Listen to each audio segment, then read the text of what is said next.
शिक्षा से बड़ा कोई धन नहीं। एक नगर में एक चंद्रगुप्त मौर्य नाम का एक राजा राज्य करता था। उन्हें पशु पक्षियों से बहुत प्यार था। वे पशु पक्षियों से मिलने के लिए वन में जाते थे। हमेशा की तरह एक दिन राजा पशु पक्षियों को देखने के लिए वन में गए। अचानक आसमान में बादल छा गए और तेज तेज बारिश होने लगी। बारिश होने के कारण उन्हें ठीक से कुछ दिखाई नहीं दे रहा था। राजा रास्ता भटक गए। रास्ता ढूंढते ढूंढते किसी तरह राजा जंगल के किनारे पहुंच ही गए। भूख प्यास और थकान से बेचैन राजा एक बड़े से पेड़ के नीचे बैठ गए। तभी राजा को उधर से आते हुए 3 बालक दिखाई दिए। राजा ने उन्हें प्यार से अपने पास बुलाया। बच्चों, यहाँ आओ, मेरी बात सुनो। तीनों बालक हंसते खेलते राजा के पास आ गए। तब राजा बोले, मुझे बहुत भूख और प्यास लगी है। क्या मुझे भोजन और पानी मिल सकता है? बालक बोले, पास में ही हमारा घर है। हम अभी जाकर आपके लिए भोजन और पानी लेकर आते हैं। आप बस थोड़ा सा इंतजार कीजिए। तीनों बालक दौड़कर गए और राजा के लिए भोजन और पानी ले आए। राजा बालकों के व्यवहार से बहुत खुश हुए। वे बोले, प्यार बच्चों, तुमने मेरी भूख और प्यास मिटाई है। मैं तुम तीनों बालकों को इनाम के रूप में कुछ देना चाहता हूँ। बताओ तुम बालकों को क्या चाहिए? थोड़ी देर सोचने के बाद एक बालक बोला, महाराज, क्या आप मुझे एक बड़ा सा बंगला और गाड़ी दे सकते हैं? राजा बोले, हाँ हाँ, क्यों नहीं। अगर तुम्हें ये ही चाहिए तो जरूर मिलेगा। अब तो बालक फूले न समाया। दूसरा बालक भी उछलते हुए बोला, मैं बहुत गरीब हूँ। मुझे धन चाहिए, जिससे मैं भी अच्छा अच्छा खा सकूं, अच्छे अच्छे कपड़े पहन सकूं और खूब मस्ती करूं।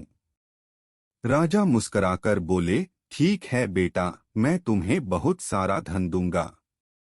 यह सुनकर दूसरा बालक खुशी से झूम उठा। भला तीसरा बालक क्यों चुप रहता? वह भी बोला, महाराज, क्या आप मेरा सपना भी पूरा करेंगे? मुस्कुराते हुए राजा ने बोला, क्यों नहीं, बोलो बेटा, तुम्हारा क्या सपना है? तुम्हें भी धन दौलत चाहिए? नहीं महाराज, मुझे धन दौलत नहीं चाहिए। मेरा सपना है कि मैं पढ़ लिख कर विद्वान बनूं। क्या आप मेरे लिए कुछ कर सकते हैं? तीसरे बालक की बात सुनकर राजा बहुत खुश हुए। राजा ने उसके पढ़ने लिखने की उचित व्यवस्था करवा दी। वह मेहनती बालक था। वह दिन रात लगन से पढ़ता और कक्षा में पहला स्थान प्राप्त करता। इस तरह समय बीतता गया। वह पढ़ लिख कर विद्वान बन गया।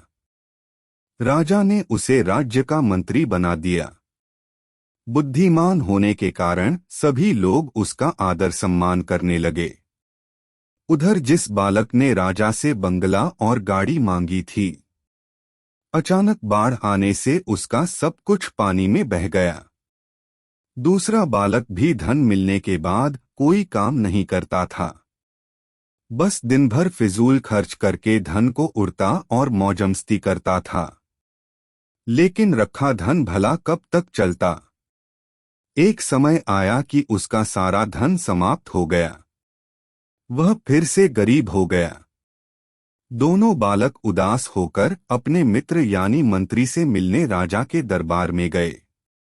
वे दुखी होकर अपने मित्र से बोले, हमने राजा से इनाम मांगने में बहुत बड़ी भूल की। हमारा धन, बंगला, गाड़ी सब कुछ नष्ट हो गया। हमारे पास अब कुछ नहीं बचा है। मित्र ने समझाते हुए कहा, किसी के भी पास धन दौलत हमेशा नहीं रहता। धन तो आता जाता रहता है। सिर्फ शिक्षा है जो हमेशा हमारे पास रहती है। धन से नहीं बल्कि शिक्षा से ही हम धनवान बनते हैं। दोनों बालकों को अपनी गलती पर बहुत पछतावा हुआ। उन्होंने तय किया कि हम भी मेहनत और लगन से पढ़ाई करेंगे और अपने जीवन को सुखी बनाएंगे।